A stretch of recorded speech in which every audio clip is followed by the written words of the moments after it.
ہوتے ہیں کہ ہمارے امام صاحب نے اللہ پاک کی بڑی توحید بیان کر دی. توحید کو ہم بھی بیان کرتے ہیں، بلکہ جیسی توحید ہمارے بابوں نے بیان کر دی ایسی توحید کو بیان کر نہیں سکتا. ان کی توحید ہے منبر پر، ہمارے بابوں کی توحید ہے سفر میں، حضر میں، تنگی میں، آسانی میں، اور تو اور ہمارے بابوں نے توحید وہ بیان کر دی ہے کہ ساڈا ایک اجمیر دا پیر ویکھو 90 لاکھ جو کلمہ پڑھا چھڑیا. ان کی توحید تو صرف منبر تک ہے کہ اللہ کو ایک مانو، لوگوں اللہ کو ایک مانو. ارے توحید ہم اور ہمارے باپے بھی بیان کرتے رہے ہیں، لیکن وہ توحید صرف جمعے کے منبر تک، خطبے تک نہیں، ہر جگہ پر فردانی صلاحی کا تبصرہ ہوتا ہے. تو توحید ہم بھی مانتے ہیں، کیونکہ توحید کے بغیر تو ہے ہی نہیں کچھ. لیکن ایسی توحید کے قائل ہم نہیں ہیں جس میں نبیوں کی شان کو گھٹایا جائے، ولیوں کی شان کو گھٹایا جائے. کیونکہ کئی لوگ توحید بیان کرتے ہیں اور اجاگر یہ کرتے ہیں کہ ہم ہیں موحد اور علیاذ باللہ باقی سارے مشرکین کے سارے نہیں. ہم کہتے ہیں توحید کے ہم بھی قائل ہیں، لیکن ایسی توحید کے قائل نہیں جس میں نبیوں کی شان کو گھٹایا جائے، ولیوں کی شان کو گھٹایا جائے، ولیوں کے اس ذکر کو اور ان کے کرامتوں کو گھٹایا جائے. ارے ہم اس قرآن کو مانتے ہیں جس میں رب کی توحید بھی ہے، اس قرآن کو مانتے ہیں جس میں شان مصطفیٰ بھی ہے، اس قرآن کو مانتے ہیں جس میں عظمت اصحاب رسول بھی ہے، اس قرآن کو مانتے ہیں مودت اہل بیت بھی ہے، اس قرآن کو مانتے ہیں جس میں ولیوں کی شانوں کا بھی ذکر ہے، ولیوں کی کرامتوں کا بھی ذکر ہے، ولیوں کے مقام کا بھی ذکر ہے. تو اس لیے قرآن علم کا ایک سمندر ہے، علم کا ایک سمندر ہے. جو تلاش کرنے والا نیت کرے گا وہ مل جائے گا، لیکن ایک شرط ہے اس کے لیے. شرط یہ ہے کہ آنکھیں وہ ہوں جو رب نے دی ہیں. اس پر کوئی اینک نہ لگائی ہو. میری اینک سے مراد یہ آنکھوں والی اینک اوپر والی نہیں، سوچ اور فکر کی اینک ہے. کیونکہ آنکھوں کا ایک کمال ہے کہ جب تک شیشہ نہ ہو جو رنگ ہو اوریجنل بتاتا ہے. جب آنکھوں پر اگر شیشے ہوں سبز تو ہر طرف سبزہ نظر آئے گا، اگر شیشے ہوں ریڈ تو ہر طرف تھوڑی سرخی نظر آئے گی، شیشے ہوں بلیک ہر طرف سیاہی نظر آئے گی. اگر قرآن کو پڑھتے وقت وہی اصلی عشق مصطفیٰ والی آنکھیں ہوں تو قرآن ساری چیزوں کی تعریفیں کرے گا. اور اگر 100 سال پہلا بنا ہوا یا 150 سال بنا ہوا کوئی شیشہ چلا لیا جائے تو پھر قرآن میں نبیوں کی شان نظر نہیں آئے گی، ولیوں کی شان نظر نہیں آئے گی. اس کو قرآن میں وہی نظر آئے گا جو اس کا مسجد کا امام کہتا ہے. قرآن میں سب کچھ ہے، ولیوں کا ذکر بھی ہے، ولیوں کی شانوں کا ذکر بھی ہے، ولیوں کی کرامتوں کا ذکر بھی ہے.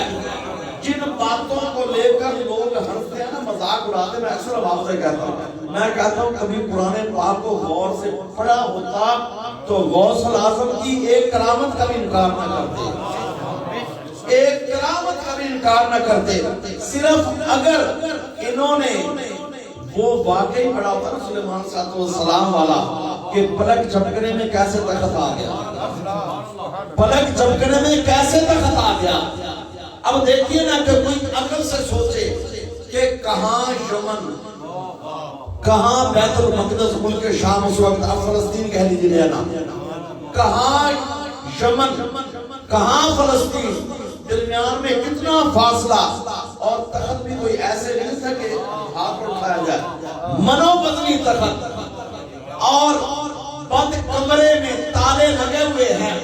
وقت کی بادشاہ اپنی پوری فوج کے ساتھ اب تخت کو اندر بند کر کے پوری سیکورٹی میں خود جار سلیمان صلی اللہ علیہ وسلم کی طرف جب قریب پہنچ گئی تو ادھر سے اللہ کے نبی کہتے ہیں کہ کون ہے جو میرے دربار میں تخت حاضر کرے. نہ اس وقت ہیلی کاپٹر نہ جہاز، تیز رفتار سواری تھی گھوڑا، لیکن آپ نے فرمایا کون ہے جو میرے پاس حاضر کرے تخت. وقال عفریت من الجن، جنوں کا سردار تھا، عام جنوں کا سردار، جس کو عام طور پر ایسے ہوتا ہے اردو میں دیو کہہ دیتے ہیں، دیو، وہ اٹھا، اس نے کہا حضرت میں آپ کا تخت حاضر کر دوں گا، لقوی امین، میں طاقت والا بھی ہوں، امانت دار بھی ہوں۔ اس نے دو اپنی سکوٹیاں دی، ایک اس نے کہا کہ جو میں کہہ رہا ہوں میں حاضر کر دوں گا، مذاق نہیں کر رہا، میرے اندر اللہ پاک نے طاقت دی ہے۔ دوسرا کہا امین، کیونکہ جنوں کی طبیعت میں ہوتی ہے شرارت، کوئی میرے اوپر شک نہ کرے کہ رستے میں آتے ہوئے کوئی موتی، ہیرا، زمرد، یاقوت میں چوری نہیں کروں گا، جیسے سخت ہوگا ویسے پہنچا دوں گا۔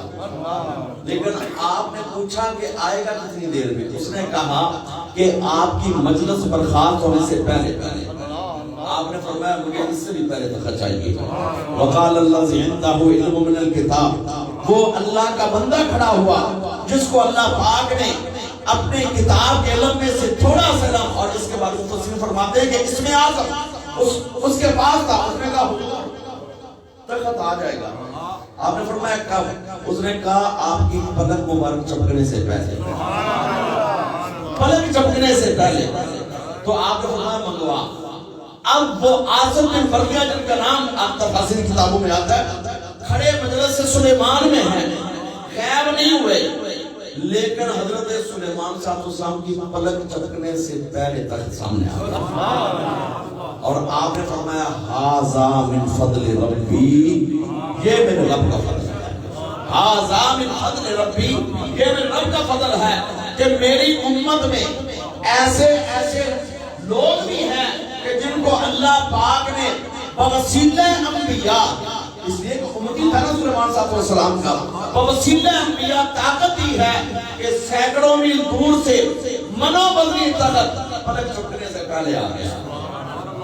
اب دیکھیے یہ میں نے صرف اختصار سے بات ایسے بیان کیا، غوث اعظم سرکار کی کرامتوں کا مذاق اڑانے والے ذرا غور کریں، حضرت آدم سے لے کر حضرت عیسیٰ تک سارے انبیاء ہیں مقتدی، اور میرے اور آپ کے آقا ہیں امام۔ ارے جب مقتدیوں کے غلاموں کی طاقت کا یہ عالم ہے تو امام الانبیاء کے غلاموں کا کیا مقام ہوگا؟ پھر اس کے بعد غوث الاعظم ہو، یا پھر بابا فرید ہو، یا سلطان الہند ہو، خواجہ اجمیر ہو، یا شاہ نقشبند ہو، تو پھر ان کی کرامتوں کا کیا مقام ہوگا؟ تو اس لیے رب کا قرآن ہر چیز کو کھول کر بیان کرتا ہے۔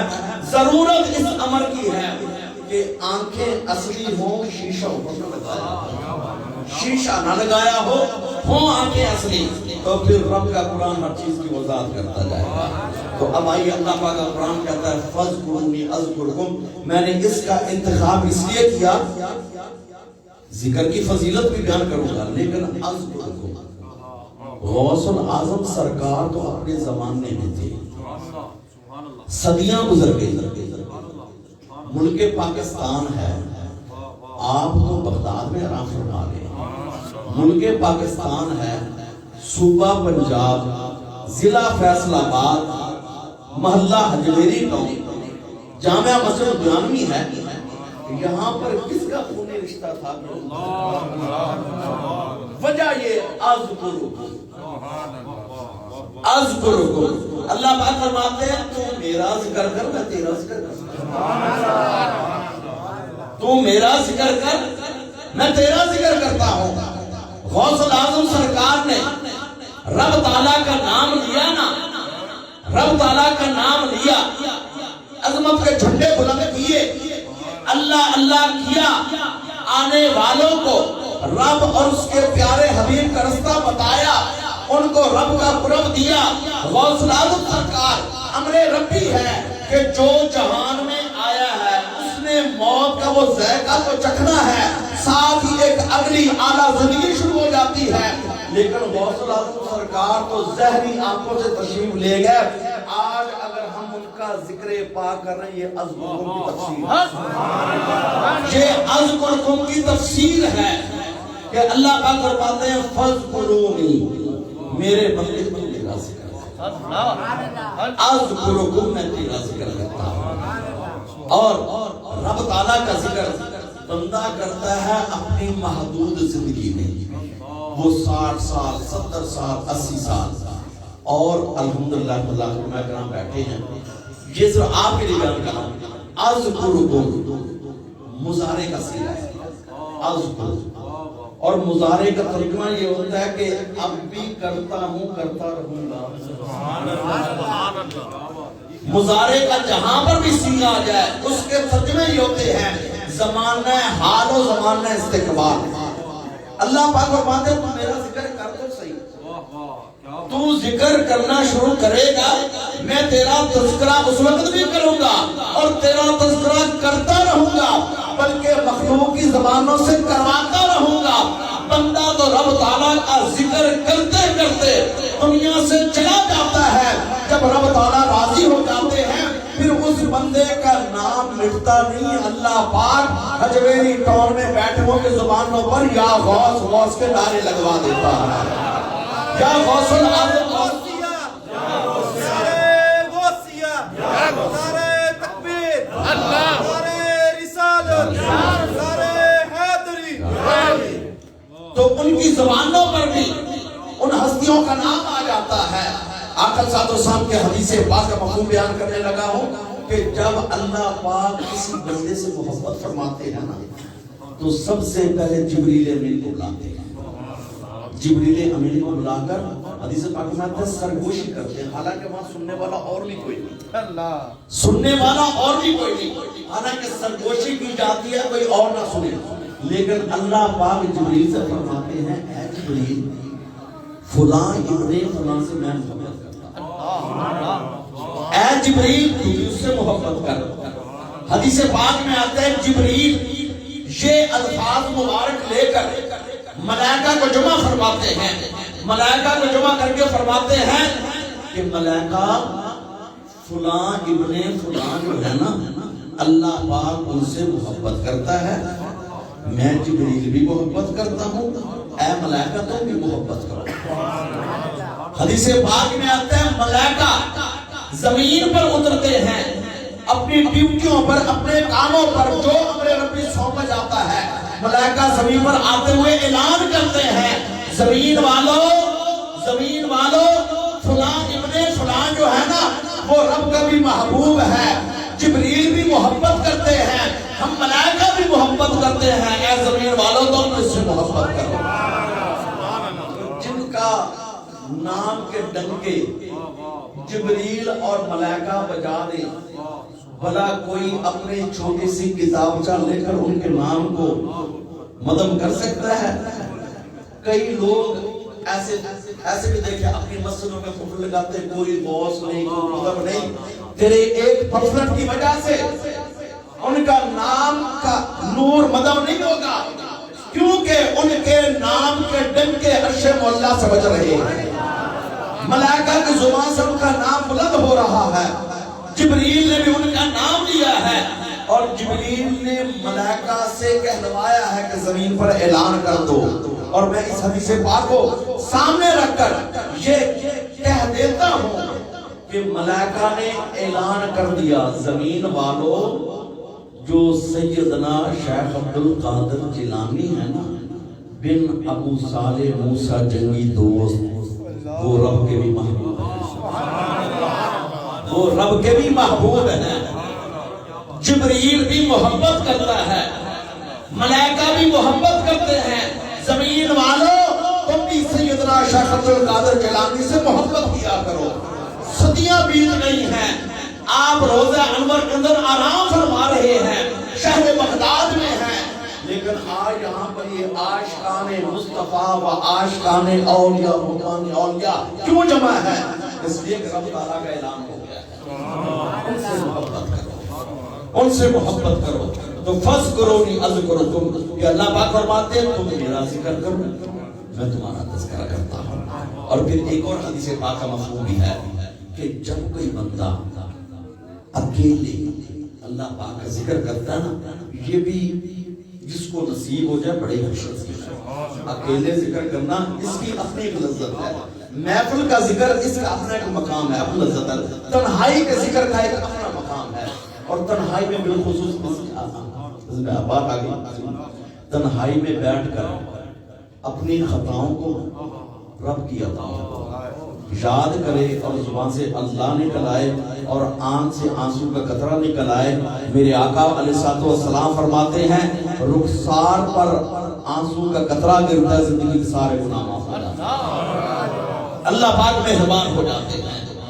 تو اس کی ایک اپنی فضیلت. اچھا جس وقت کوئی بندہ اکیلے ذکر کرتا ہے رب تعالیٰ بھی اس بندے کا تذکرہ اکیلے فرماتا ہے، اور جب کوئی بندہ مجلس میں لوگوں میں محفل میں بیٹھ کر رب تعالیٰ کا ذکر کرتا ہے، حدیث پاک میں آتا ہے اللہ پاک ملائکہ کو بلا کر اس بندے کا تذکرہ فرماتے ہیں. اور اس کے علاوہ یہ کہ ایک اور حدیث پاک میں بخاری شریف مسلم شریف کے حوالے سے میں بیان کر رہا ہوں کہ جب اہل ایمان اکٹھے بیٹھ کر ذکر کرتے ہیں، کیونکہ بندے کی طبیعت ہے، مرد ہو یا عورتیں ہوں یا بچے ہوں، دو یا دو سے زیادہ جہاں بھی اکٹھے ہو جائے نا خاموشی تھوڑی دیر تو رہ سکتی ہے، پھر کوئی نہ کوئی تذکرہ، کوئی نہ کوئی قصہ، کوئی نہ کوئی بات ضرور شروع ہو جائے گی، تھوڑی دیر خاموشی رہ سکتی ہے. لیکن جو ہوں بھی بہت سارے، لیکن بیٹھ کر صرف رب تعالیٰ ہی کو ذکر کر رہے ہوں، پھر ان کی فضیلت اور مقام کیا ہے. حدیث پاک ہمیں بتاتی ہے کہ محفل ذکر، مجلس ذکر یہ رحمت الہی کا، بخشش الہی کا ایسا بازار لگ جاتا ہے جس میں کھوٹے سکے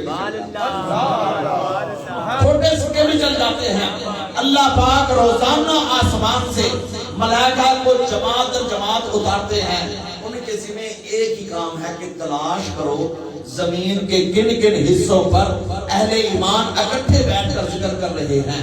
تو جس وقت ملائکہ زمین پر آ جاتے ہیں اور پھیل جاتے ہیں، ایک گروہ کا ایک فرشتہ محفل ذکر کو دیکھ لیتا ہے ایک جگہ پر، تو باقیوں کو کہتا ہے ہلمو الی حاجتکم، ہلمو الی حاجتکم، آ جاؤ جس کام کے لیے اللہ پاک نے بھیجا تھا وہ کام مل گیا ہے. کیونکہ ان کے ذمہ تھا محفل ذکر کو تلاش کرنا. تو جس وقت ملائکہ آتے ہیں مجلس ذکر ان کے ارد گرد بیٹھ جاتے ہیں، جتنی دیر ذکر کرنے والے ذکر کرتے رہتے ہیں ملائکہ ان کے ذکر میں شامل رہتے ہیں. جب ذکر کرنے والے اپنے اپنے گھروں کو لوٹ جاتے ہیں ملائکہ اپنے وقت مقررہ پر اللہ پاک کے دربار میں حاضر ہوتے ہیں، باوجود اس کے کہ اللہ پاک کے علم میں سب کچھ ہے. کیونکہ پوچھتا وہ ہے، عام طور پر ذہن میں آتا ہے، پوچھتا وہ ہے جس کو پتہ نہ ہو. اچھا بھی کیا تھا لاہور نے کیا ہوا، یعنی مطلب میں ادھر نہیں تھا تو کیا تھا کیا ہوا ادھر. لیکن اللہ پاک جو سوال کرتے ہیں الیاذ باللہ اس وجہ سے نہیں، بلکہ اللہ پاک ملائکہ سے کہلوانا چاہتے ہیں کہ تم خود بتاؤ وہاں کیا ہو رہا. ان کی فضیلت اور عظمت کی وجہ سے باوجود اس کے کہ اللہ پاک کے علم میں سب کچھ ہے ملائکہ سے پوچھا جاتا ہے زمین پر گیا تھے کیا ہوا. ملائکہ عرض کرتے ہیں یا رب العالمین تیرے بندے ایک جگہ پر جمع تھے. اللہ پاک فرماتے ہیں وہ کر کیا رہے تھے؟ تو عرض کرتے ہیں ہم یحمدونک ویقدسونک ویکبرونک ویستغفرونک. میرے مولا تیری تعریفیں کر رہے تھے. ہم یحمدونک میرے مولا تیری حمد کر رہے تھے. ویقدسونک وہ تیری پاکی بیان کر رہے تھے. ویکبرونک وہ تیری عظمت و جلالت کا ذکر کر رہے تھے. وَيَسْتَغْفِرُونَكَ اور اپنے گناہوں کی معافیاں مانگ رہے تھے، استغفار کر رہے تھے، توبہ طلب کر رہے تھے. تو اللہ پاک فرماتے ہیں ملائکہ گواہ ہو جاؤ میں نے ان کے گناہوں کو معاف کر دیا. ایک فرشتہ کھڑا ہو کر عرض کرتا ہے یا رب العالمین سارے بندے تیرے ذکر کے لیے دنیا آئے تھے، سارے بندے تیرے ذکر کے لیے دنیا آئے تھے. اللہ پاک فرماتے اے فرشتے خاموش ہو جا. ہم الجلساء لا یشقى جلیسہم، وہ ایسے بیٹھنے والے ہیں جو بھی بیٹھ جائے گا بدبخت واپس نہیں جائے گا. اور ایک حدیث پاک میں اندر آتا ہے کہ اے فرشتے خاموش ہو جا. میں نے ذکر کرنے والوں کی وجہ سے سب کے گناہ کو معاف کر دیا. میں عام طور پر اس حدیث پاک کو سامنے رکھ کر کہتا ہوں کہ مجلس ذکر، محفل ذکر، یہ بخشش الہی کا بازار لگ جاتا ہے. ایسا بازار کہ جس میں کھوٹے سکے بھی چل جاتے ہیں. جو باقاعدہ وضو کر کے محفل کی نیت سے آتا ہے گناہ اس کو بھی معاف ہو جاتے ہیں. جو راہ گزرتے گزرتے اچانک ہی آ گیا، نیت نہیں تھی، اچانک ہی آ گیا، گناہ اس کو بھی معاف ہو جاتے ہیں. تو اس لیے فرمایا فَاذْكُرُونِي أَذْكُرْكُمْ، میرے بندے تو میرا ذکر کر لے، میں تیرا ذکر کرتا ہوں. اور اللہ پاک نے فرمایا کہ جو بندہ رب تعالیٰ کا ذکر کرتا ہے، جو بندہ رب تعالیٰ کی یاد میں لگ جاتا ہے، اس کے لیے نقد انعام جو ہے، اخروی انعامات جو ہیں بہت زیادہ ہے. دنیا میں دو انعام، ایک انعام یہ کہ ذکر کرنے والے کے دل کو اللہ پاک اطمینان دلاتا. اور آج دیکھیے ساری دنیا کی دوڑ کس لیے ہے؟ سکون. جس کا مکان چھوٹا ہے وہ کہتا ہے بڑا مکان لینا. بھئی کیوں؟ اچھا بھی سکون سے رہیں گے. جس کی تنخواہ 50,000 ہے کوشش ہے 1 لاکھ ہو جائے. کیوں بھئی؟ اچھا بھی سکون سے. اور بچے ہیں وہ ایسے اسکول میں محنت کرتے ہیں. کیوں بھئی؟ بھئی جب اچھے نمبر ہو گئے ہمیں سکون ملے گا. ساری دنیا کی دوڑ سکون کی طرف ہے. لیکن خالق و مالک جس نے یہ مشینری بنائی ہے، جس نے یہ مشینری بنائی ہے، وہ ذات فرما رہی ہے کہ سکون میری یاد میں ہے، سکون میرے ذکر میں ہے. الا بذکر اللہ تطمئن القلوب، فرمایا سن لو کہ اللہ کے ذکر سے، اللہ کی یاد کے ساتھ دلوں کو سکون ملتا ہے. ایک انعام یہ ہے کہ دلوں کا اطمینان. دوسرا انعام یہ ہے کہ اس بندے کا ذکر عرش مولا پر سنتا ہے. اور کیا یہ اس بندے کے لیے کم سعادت ہے؟ آج اگر کسی کو پتا چل جائے کہ دنیا دار کوئی عہدے والا اپنی خاص مجلس میں کسی بندے کا ذکر کر رہا تھا اچھے انداز سے، اور کوئی دوست آ کر چوری چوری چھپا دے کہ وہاں فلاں مجلس میں میٹنگ میں تیری بہت تعریفیں ہوئی، تو وہ بندہ بہت خوش ہوتا ہے، یار فلاں افسر نے یا کسی نے تعریفیں کی ہیں. تو جب دنیا دار عہدے والے کی تعریفوں پر کوئی اتنا خوش ہوتا ہے تو جس کا نام مالک کریم لے لے وہ کتنا خوش نصیب ہے. اور آقا صلی اللہ علیہ وسلم نے فرمایا مثل الذی یذکر والذی لا یذکر. میرے آقا نے فرمایا جس کو ذکر کی دولت نصیب ہو گئی، یاد الہی کی دولت نصیب ہو گئی، فرمایا وہ زندہ ہے. اور جو اللہ پاک کی یاد سے غافل ہو گیا، فرمایا وہ مردہ ہے. اب دیکھیے ڈاکٹر کے پاس اگر جائیں گے ان کے ہاں تعریف کیا ہے، اگر نبض چلنا بند ہو جائے بندہ مرتا ہے، اگر یہ دل کی دھڑکن نہ ہو بندہ مرتا ہے. اچھا بھی آنکھیں بالکل بند ہو جائیں اور بندے کا سانس نہیں آ رہا بندہ مرتا ہے. حدیث مصطفیٰ کہتی ہے زندہ اور مردہ، یعنی روح کا زندہ اور مردہ، جس کو اللہ پاک کی یاد کی دولت نصیب ہو گئی وہ زندوں کی فہرست میں آ گیا. اور جو اللہ پاک کی یاد سے غافل ہو گیا، اللہ پاک کے ذکر سے غافل ہو گیا، یاد الہی سے غافل ہو گیا، فرمان مصطفیٰ صلی اللہ علیہ وسلم بتاتا ہے کہ وہ بندہ زندہ نہیں ہوگا. اور اس وجہ سے آخر فرمان سلطان عارف الدین نے فرمایا جو دم غافل سو دم غافل، جو دم غافل سو دم غافل. تو اس لیے ذکر کی دولت نصیب ہو جانا. اور یاد رکھیے کیونکہ ہم سارے الحمدللہ نسبت والے ہیں، نسبت والوں کو یہ ذکر کی دولت اپنے مرشد خانے سے نصیب ہوتی ہے. اللہ اللہ کیے جانے سے اللہ نہ ملے. اللہ والے جو ہیں اللہ سے ملا دیتے ہیں. اپنی نسبتوں پر ناز رکھنا چاہیے کہ مرشد کریم وہ ملیں جو رب اور رب کے رسول کا رستہ بتلائے، رب اور اس کے حبیب کا قرب دے، پیر نگر میں بیٹھ، نبی نگر میں جا، نبی نگر میں بیٹھ درشن جا رہا، نگاہ مرشد کامل سے عشق مصطفیٰ حاصل، خدا کا قرب دیتی ہے محبت پیر خانے کی۔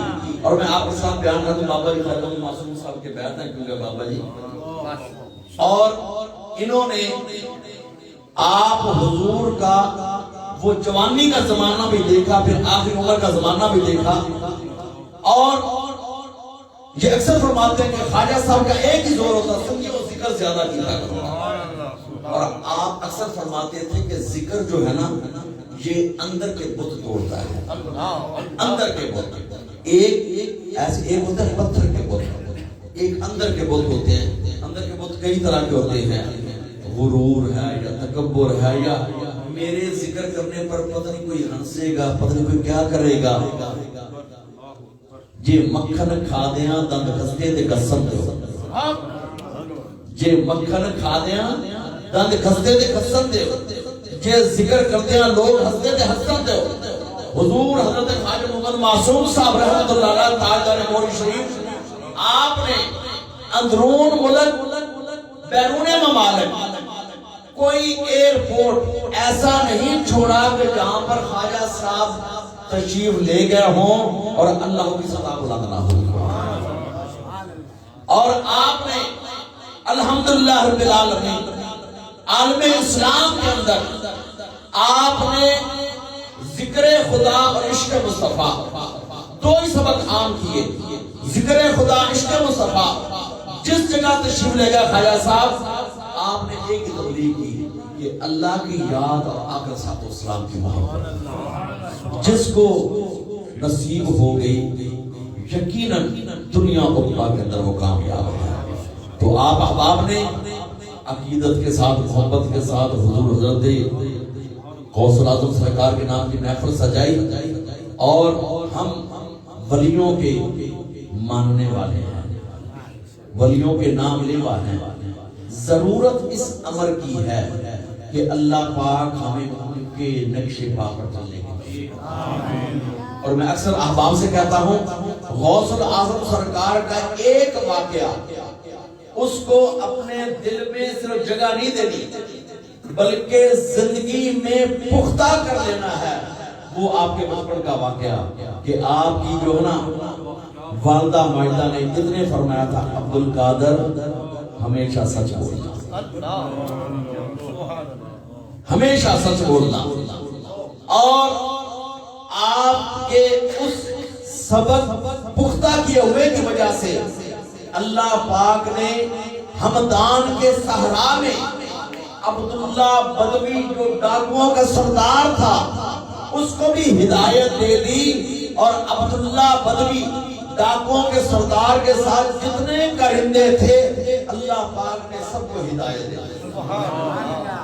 تو آج کی محفل پاک میں ہم سب نے غوث الاعظم سرکار کے ماننے والے ہیں، نام لیوا ہیں، ان کے ٹکڑوں پر پڑھنے والے ہیں۔ آج سے اس بات پر پختگی سے ارادہ کرنا ہے کہ غوث الاعظم کا غلام ہو تو پھر ہمیشہ سچی بولنا چاہیے۔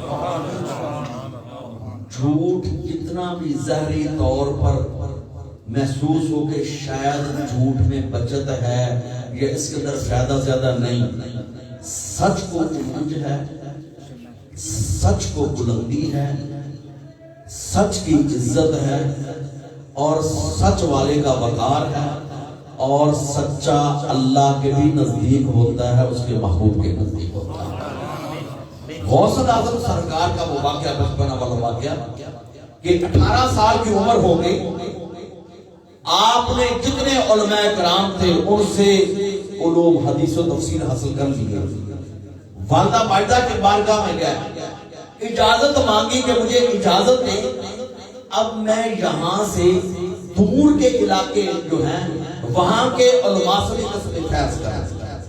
والدہ ماجدہ کی آنکھوں میں آنسو آ گئے، تو آپ نے فرمایا اماں جی میرا بھی دور جانا علم حاصل کرنے میں آپ کو اچھا نہیں لگا؟ آپ نے فرمایا بیٹا بالکل اچھا لگا ہے، لیکن بات یہ ہے کہ جب تو واپس آئے گا اب تیری میری ملاقات یہاں پر نہیں ہوگی بلکہ اگلے جہاں میں۔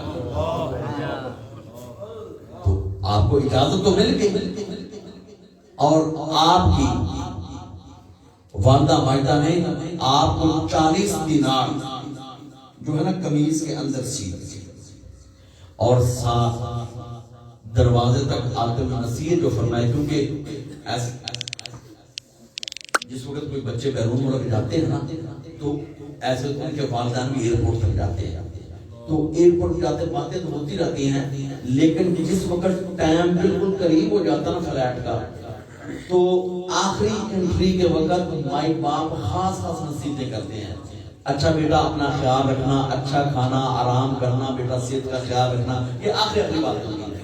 اور ادھر والدہ ماجدہ فاطمہ ام الخیر، آپ نے فرمایا بیٹا ہمیشہ سچ بولنا۔ اب یہ ادھر سفر شروع ہو گیا، جس وقت ہمدان کے صحرا آئے، آپ کے ساتھ پورا ایک قافلہ تھا، بہت سے ڈاکوؤں نے آپ کو گھیر لیا، اس ایک ہی بندے کو ڈھونڈا، آپ کے قریب سے ایک ڈاکو گزرا، پوچھتا ہے کہ تیرے پاس بھی کچھ مال ہے لڑکے؟ آپ نے کہا ہاں میرے پاس بھی ہے۔ حیران ہو گیا کہ ایسے موقع پر لوگ بات کو چھپاتے ہیں، آپ کو پکڑ کر اپنے سردار کے پاس لے گیا اور ان کو جا کر کہتا ہے کہ یہ ایسا نوجوان کہتا ہے میرے پاس مال ہے۔ تو اس نے پوچھا مال ہے؟ آپ نے فرمایا ہاں مال ہے۔ تو اس سردار نے پوچھا کتنا مال ہے؟ آپ نے فرمایا کہ 40 دینار۔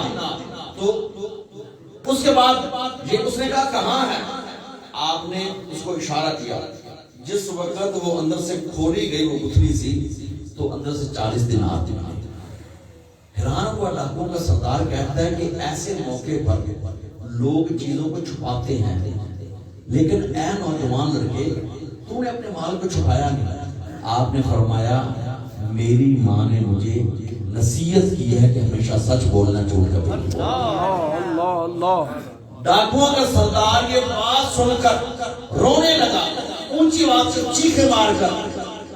باقی ڈاکو حیران رہ گیا کہ ہمارا سردار تو بہت طاقتور تھا، اتنا بہادر دلیر، یہ تو آج تک نہیں رویا۔ اس کی آنکھوں کے سامنے کتنے لوگوں کو قتل کیا گیا، لیکن یہ آج تک نہیں رویا، مال لوٹا گیا نہیں رویا، آج کیوں رو رہا ہے؟ تو انہوں نے سوال کیا سردار آج کیوں رو رہے ہو؟ تو آگے سے کہتا ہے کہ اس کی بات نے میرے دل پر اثر کر دیا کہ یہ اتنی چھوٹی عمر میں اپنی والدہ کی بات کی لاج نبھائے ہوئے ہے، اور میری اتنی عمر گزر گئی، میں اپنے مالک و خالق کی کتنی باتوں کو بھلا چکا ہوں۔ اور اس کے بعد فوراً طائب ہوا، عبداللہ بدوی ڈاکو کا سردار طائب ہوا، پکی توبہ کی۔ باقی ڈاکو کہنے لگے کہ اے سردار برے رستے پر تھے تو تیرے ساتھ تھے، آج رستہ بدلا ہے ہمیں بھی ساتھ لے چل۔ سارے ڈاکو نے توبہ کی، اور عبداللہ بدوی کے بارے میں آتا ہے بعد میں توبہ طائب ہو کر بعد میں اتنا بڑا عبادت گزار بن گیا کہ لوگ کہتے تھے شیخ عبداللہ بدوی، لیکن اثر کیا ایک چھوٹے سے جملے۔ تو آج ہم نے غوث الاعظم سرکار کے نام کی محفل میں یہ اپنے دلوں میں ایک عزم مصمم کرنا ہے کہ زندگی کے ہر موڑ پر سچ بولنا ہے، جھوٹ کو زندگیوں سے نکال دینا ہے، کیونکہ سچ ہے نور اور جھوٹ ہے اندھیرا، سچ ہے نجات اور جھوٹ ہے ہلاکت۔ تو ایسے آقا صلی اللہ علیہ وسلم کا ارشاد پاک ہے کہ مومن تو سچ ہی بول سکتا ہے۔ تو اللہ پاک سے دعا ہے کہ اللہ پاک احباب کا انتظام و انصرام اپنی بارگاہ عالیہ میں قبول فرمائے۔